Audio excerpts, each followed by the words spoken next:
안녕하십니까. 매 눈으로 세상 흐름 읽어드리는 와이타임 정세 분석의 주북일입니다. 북한 김정은 위원장이 제8차 당대회 나흘 만에 이 남북관계에 대해서 드디어 입을 열었습니다. 김정은은 8일 열린 4일차 제8차 노동당대회 사업총합보고에서 남측 정부가 애타게 기다리는 이 남북관계 개선과 관련해 가지고 북남관계의 현실태는 판문점 선언 발표 이전 시기로 되돌아갔다라고 진단한 다음에 이 북남관계가 회복되고 활성화되는가 못 되는가 하는 것은 전적으로 남조선 당국의 태도 여하에 달려있다, 이렇게 밝힌 겁니다. 김정은은 남북관계가 이렇게 파탄 지경으로 간 이유가 뭐냐? 조선반도 정세를 격화시키는 군사적 적대 행위와 반공화국 모략 소동의 원인이 있다 그러면서 이로 말미암아 북남관계 개선의 전망은 불투명하다라고 주장을 한 겁니다. 김정은은 구체적으로 이 남북관계 파탄 원인으로 몇 가지 사항을 열거했습니다. 그대로 한번 읽어드리겠습니다. 남조선 당국은 방역협력, 인도주의적 협력, 개별관광 같은 비본질적인 문제들을 꺼내들고 북남관계 개선에 관심이 있는 듯한 인상을 주고 있다. 첨단 군사장비 반입과 미국과의 합동 군사연습을 중지한다는 우리의 거듭되는 경고를 계속 외면하면서 조선반도의 평화와 군사적 안정을 보장할 때 대한 북남 합의 이행에 역행하고 있다. 우리의 정정당당한 자주권에 속하는 각종 상용무기 개발 사업에 대해서는 도발이라고 걸고 들면서 무력 현대화에 더욱 광분하고 있다. 어떻게 생각하십니까? 김정은이 이어서 이런 말도 했습니다. 남조선 당국이 이중적이며 공평성이 보장되지 않는 사고관점을 가지고 도발이니 뭐니 하며 계속 우리를 몰아붙이려 할 때는 우리도 부득불 남조선을 달리 상대해 줄 수밖에 없게 될 것이다, 이렇게 엄중히 경고를 한 겁니다. 공격할 수도 있다는 거죠. 김정은이 이어서 북남 관계가 회복되고 활성화되는가 못 되는가 하는 것은 전적으로 남조선 당국이 태도 여하에 달려 있으며 대가는 지불한 것만큼, 노력한 것만큼 받게 되어 있다라고 지적을 했습니다. 김정은이 이어서 남조선 당국의 태도 여하에 따라 얼마든지 가까운 시일 안에 북남 관계가 다시 3년 전 봄날과 같이 온 결의의 염원대로 평화와 번영의 새 출발점으로 돌아갈 수도 있을 것이다 라고 말을 했습니다. 김정은은 새로운 대미 관계의 원칙도 밝혔습니다. 그 핵심은 강권을 휘두르는 대국들에 대하여서는 강대강으로 맞서는 전략을 일관되게 견제한다, 이겁니다. 그러면서 김정은은 미국에서 누가 집권하든 미국이라는 실체와 대조선 정책의 본심은 절대로 변하지 않는다 그러면서 자주성을 지향하는 혁명적 당들과 진보적 당들과의 단결과 협력을 강화하며 세계적 범위에서 반제 공동투쟁을 과감하게 전개하여 국가의 대외적 환경을 더욱 유리하게 전변시켜 나갈 것이다 라고 밝혔습니다. 김정은이 이어서 우리가 최강의 전쟁 억지력을 비축하고 끊임없이 강화하고 있는 것은 우리 스스로를 지키기 위해서이며 영원히 전쟁이 없는 진정한 평화의 시대를 열어놓기 위해서라고 강조를 한 다음에 조미 관계, 그러니까 미북 관계 수립의 열쇠는 미국이 대조선 적대시 정책을 철회하는 데 있다라고 주장을 했습니다. 그래서 앞으로 강대강, 선대선의 원칙에서 미국을 상대할 것이다, 이렇게 말을 한 겁니다. 김정은은 또한 국가 핵무력 건설 대업을 완성하는 것은 우리가 이상하는 강력한 사회주의 국가 건설 행정에서 반드시 선차적으로 점령해야 될 전략적이며 지배적 고지였다 그러면서 세계 최초의 핵 사용국이며 전쟁 괴수인 미국에 의하여 국토와 민족이 분열되고 이 침략 세력이 맞서 핵무력 건설을 중단 없이 강행 추진함과 동시에 병진 노선을 관철했다 그러면서 이 핵무력 건설을 합리화했습니다. 그러면서 이미 축적된 핵기술이 더 고도화되어 핵무기를 소형 경량화, 규격화, 전술 무기화하고 초대형 수소탄 개발이 완성되었으며 2017년 11월 29일 대륙간 탄도 로켓 화성포 15형 시험 발사의 대성공으로 국가 핵무력 완성을 이루었다라고 평가를 했습니다. 이와 함께 김정은은 지난 10월 10일 열병식에서 11축 이동식 발사대에 실려서 공개됐던 신형 로켓이 국가 핵무력 건설 대업의 완성을 보여주는 것이고 전쟁 수행 능력을 최상의 경지로 올려 세웠다라고 자화자찬을 했습니다. 김정은 특히 중형 잠수함의 무장 현대화에서 핵 잠수함의 설계 연구가 끝나서 최종 심사 단계에 있으며 각종 전자무기들, 무인 타격 장비들과 정찰 탐지 수단들, 군사 정찰 위성 설계를 완성했다 그러면서 미국을 자극했습니다. 8일에 이 김정은 메시지는 우선 이 남북 관계에 굉장히 중요한 의미를 던져줍니다. 뭐냐면 문재인 정부에게 엄청나게 큰 숙제를 던져줬다라고 평가할 수가 있을 겁니다. 지금 문재인 정부는 그야말로 북한과의 관계 개선에 올인하고 있죠. 특히 통일부는 이제나 저제나 김정은으로부터 남북관계 회빙을 알리는 메시지가 나오기를 노심초사고대하고 있었습니다. 그래서 7일 대외 관계에 대해서 전면적 확대 발전을 언급한 반면에 대남 문제는 단순히 고찰했다라고 밝힌 내용에 대해서도 드디어 김정은 위원장이 남북관계를 언급했다 그러면서 호들갑을 떤 거죠. 문재인 정부가 미국과의 관계 악화를 무릅쓰고 대북전단 금지법을 강행 처리한 것도 남북관계의 돌파구를 열기 위한 여건 조성 차원이었습니다. 이는 북한이 미국과의 관계 악화에도 불구하고 남쪽은 북한을 선택했다는 메시지를 던진 것이고요. 그러니까 이제 대화를 시작해보자 이렇게 말한 것이나 다름없습니다. 그럼에도 불구하고 김정은의 메시지는 아주 차갑습니다. 7일 김정은이 그동안 사용해왔던 북남 관계 또 대남 사업 이런 중립적 표현이 아니고 대남 문제라는 표현을 사용할 때부터 분위기는 급속히 냉각되기 시작했습니다. 그런데 8일의 구체적인 대남 관련 내용은 아예 남북관계 개선에 대한 희망 자체를 완전히 사라지게 만들었습니다.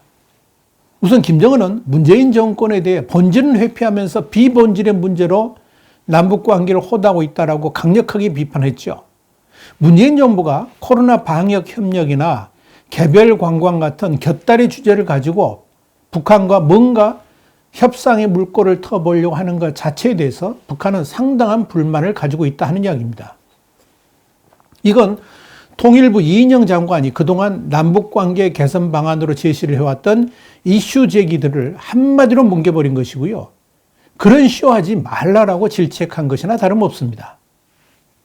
북한은 이 남북관계 개선을 진짜 원한다면 미국으로부터의 무기 도입이라든지 국방력 강화를 이유로 한 탄도미사일 개발 등의 방위력 확충 사업 등을 즉각 중단하는 것, 아울러 한미 군사훈련 같은 동맹 관련 사항들에 대해서도 모든 걸 중단하라고 압박을 했습니다.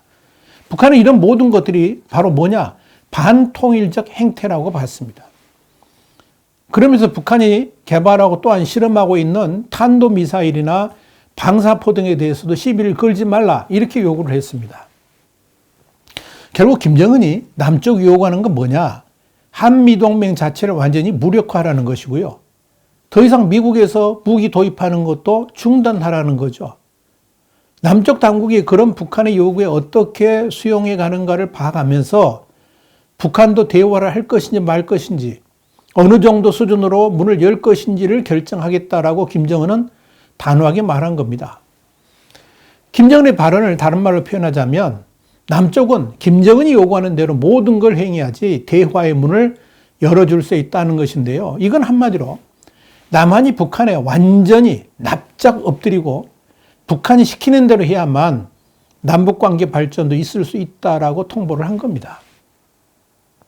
중요한 건 여기에 대해서 한국 정부가 어떻게 대응하느냐, 문재인 정부가 어떻게 대응하느냐 이거죠. 아마도 통일부는 김정은이 제시한 대화 조건은 생략한 채 부수적인 표현들만 거론하면서 남북 대화의 기운이 다시 열리고 있다라고 평가할지 모르겠습니다. 그러나 그런 태도로는 결코 남북 대화의 문은 열리지 않을 것이고 그럴수록 김정은은 기고만장해가지고 남쪽을 마음대로 요리하려고 할 것입니다.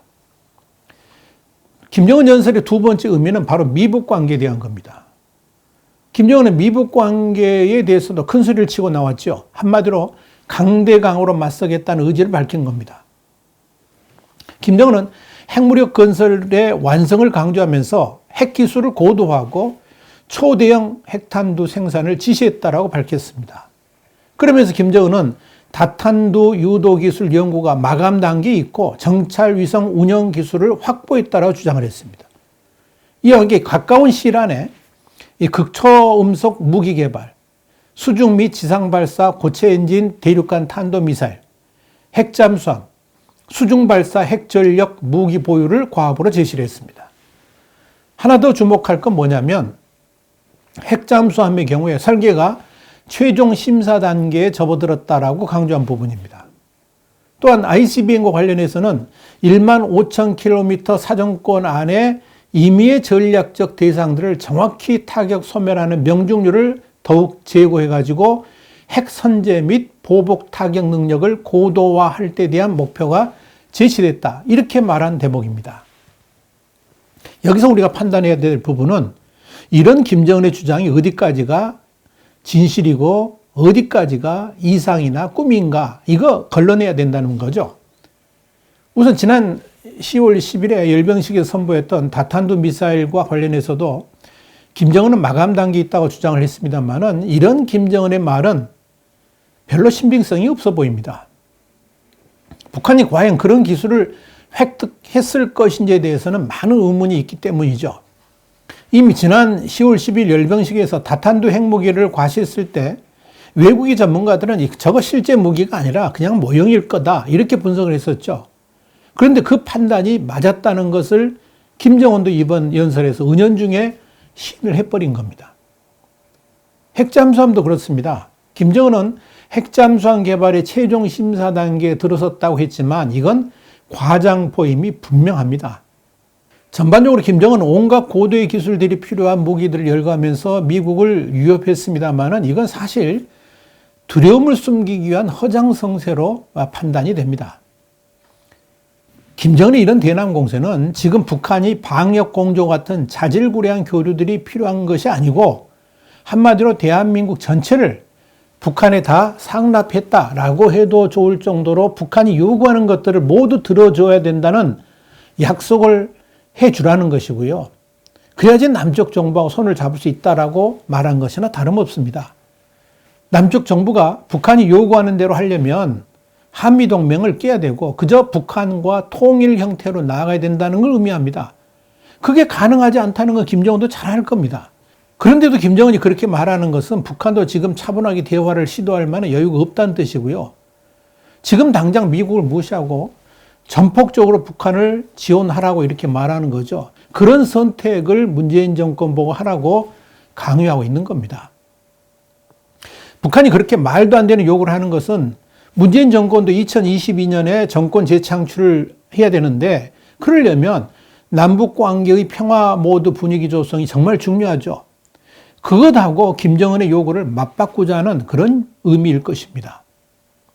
김정은이 남조선 당국이 비정상적이며 반통일적인 행태들을 엄정 관리하고 근원적으로 제거해 버릴 때 비로소 공고한 신뢰와 화해에 기초한 북남 관계 개선의 새로운 길이 열리게 될 것이다. 이렇게 말을 했는데 이게 바로 그 내용입니다. 대미 관계도 마찬가지입니다. 지금 미국은 북한에게 별 관심이 없습니다. 폼페이오 미 국무장관 지난 2일 트럼프 일개 성과들을 트위터에 올리면서 북한에 대해서 장거리 탄도미사일을 발사하지 않았다. 핵실험도 없었다. 체제가 더 약해졌다. 국경에서의 긴장이 감소됐다. 이런 글을 올린 내용이 있었는데 이게 지금 미국이 북한에 대해서 어떤 시각을 가지고 있는지를 여실히 보여줍니다. 특히 폼페이오 장관은 북한에 대한 수십 년간의 유화 정책, 위험한 불개입 정책은 끝났다 그러면서 더 이상 우리 외교 정책을 중국 공산당과 같은 조력자들에게 외부 유탁하지 않는다라고 했습니다.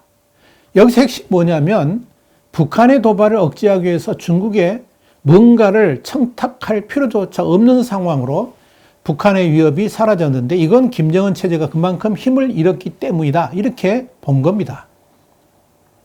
이런 상황에서 김정은의 메시지는 다시금 북한에 대해서 관심을 가져달라는 것이고 자신의 그런 위협에 대해서 미국이 대화하자고 나와주기를 바라는 희망이 담겨 있다고 보면 될 것입니다. 이번 8차 당대에서 김정은 연설의 백미는 바로 국방력 강화입니다. 북한 경제는 이미 초유의 위기로 빠져들고 있죠. 북한 인민들의 민심도 흉흉합니다. 이런 상황에서 김정은이 모든 걸 덮는 방법은 딱 하나, 국방력을 강조하면서 단결을 부추기는 것입니다. 외부로부터 이런 위기가 있으니까 어렵더라도 참고 이겨내자, 이런 메시지를 던진 거죠. 이런 관점에서 김정은은 지난 10월 10일 열병식에서 선보였던 최신형 무기를 중심으로 해가지고 국방력을 과시하는 화보집, 국가방위력 강화를 위하여, 이런 제목의 책자를 당대 참가자들한테 다 배포를 했습니다. 중국어와 영어로도 제작해가지고 이미 외국에도 배포가 됐습니다. 그래가지고 대외 선전에 활용하고 있습니다. 그런데 주목할 건 뭐냐면 이런 화보집에 대한 북한 인민들의 반응입니다. 우선 평양 시민들은 주민들은 경제난으로 굶주리고 있는데 당대회에 앞서서 최신형 무기들을 선전한 의도가 무엇이냐 그러면서 비난하고 있다라고 자유아시아 방송은 전했습니다.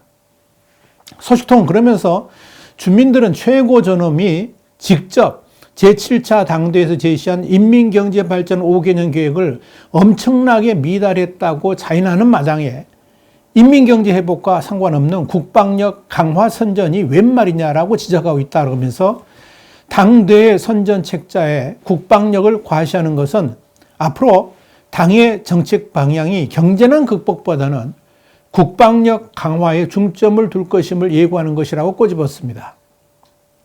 이 책자를 받은 중국의 소식통도 화첩에 실린 당창건 75돌 기념 행사의 열병식과 북조선 최고 지도자가 군사무기 화력 실험을 참관하는 사진들은 보는 이의 눈살을 찌푸리게 하고 있다 그러면서 인민들이 먹고 살기 어려워 고통받고 있는 가난한 나라 북조선이 최신 무기를 앞세워 국방력을 과시하는 형태가 한심하기 때문이다, 이렇게 지적을 했습니다.